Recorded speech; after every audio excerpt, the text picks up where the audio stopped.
Go. How would you describe yourself? How would I describe myself?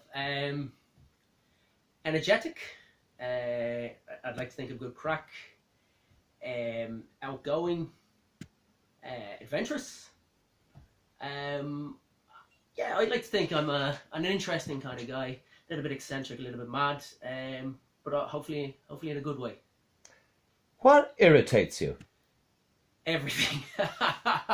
It would be easier saying what doesn't irritate me. Things that irritate me. People that are glued to their phones. I can't stand it. I'm the type of person that likes to have a conversation with somebody, likes to have a chat, and if somebody's glued to their phone, if you go out for dinner with me and you're glued to the phone, that's going to annoy me, it's going to upset me. Slow walkers. When you're going up Grafton Street, you're going somewhere busy, and there's slow walkers in front of you, that grinds my gears, that gets me. That's one of the things that really, really annoy me.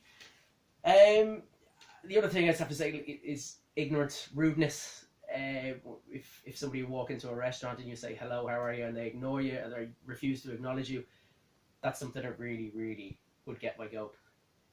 Okay, tell me about your job and what you enjoy most about your work. I am a restaurant manager in Dublin city centre. I look after the front of house, so my job is to make sure that you're enjoying everything, that you're having a laugh, and that you ultimately enjoy your experience. What I enjoy about my job is no 2 days are the same. No two customers are the same. At 12 o'clock, you might get a group of 10 lads that are over from England on a stag that want to have pints and burgers and beers and all that kind of stuff. And then 5 minutes past 12, you might have two old ladies walk in the restaurant that want tea and a brownie to share. Now, I love the fact that you can adapt yourself and you change yourself to different situations. I also love the fact that when the restaurant is busy on a Friday and Saturday night and you're running around like a mad thing, I love that. I love that buzz. I love that rush of the working in the restaurant. Okay. Tell me, what makes a good waiter?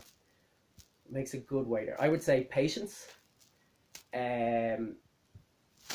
Overall, I'd say an ability to make people feel at ease from the moment they enter the restaurant.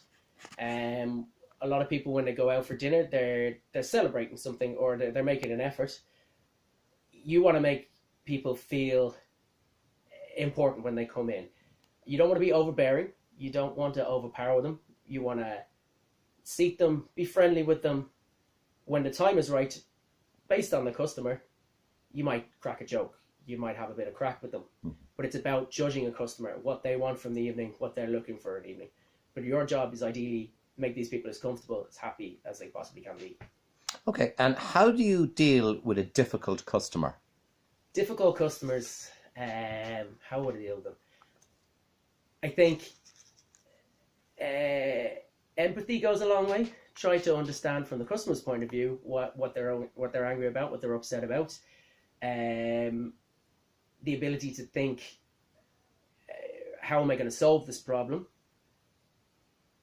To ask the right questions, to calm people.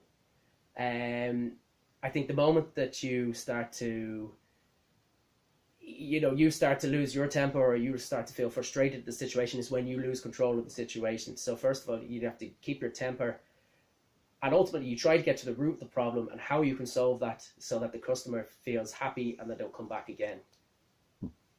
The saying goes, there is someone out there for all of us. Is this really true? I think it is true.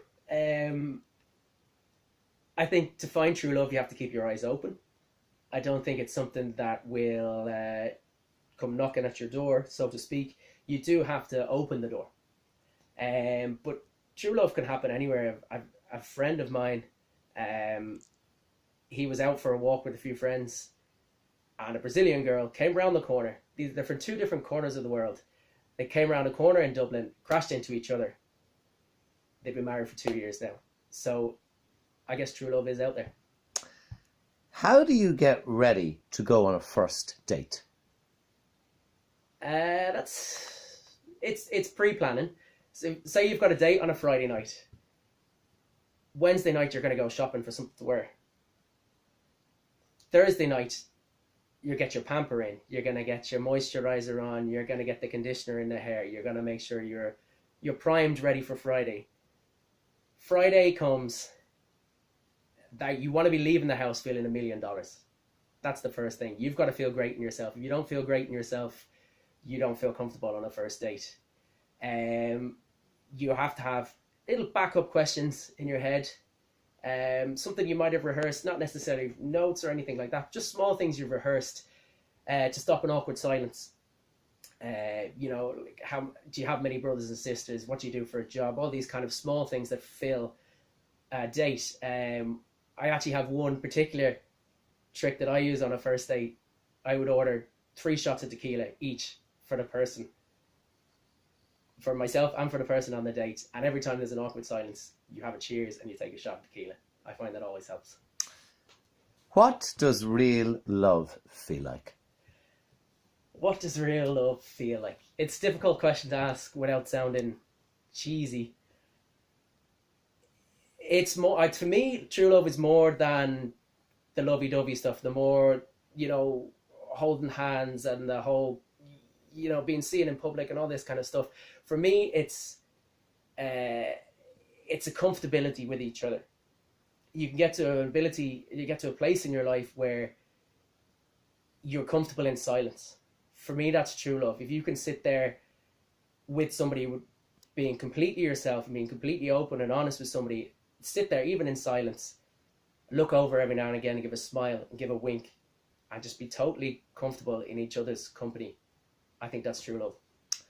And finally, the best question is last. Tell us about the love of your life. Love of my life. I'm not sure that I found the love of my life yet. I've had 1 or 2 loves in my life. Whether the love of my life has come yet, I don't think that it has. So, as I said, keep your eyes open. Who knows, maybe love will come knocking on the door one day. Thank you, Pete, for being so frank and honest this evening. Thank you.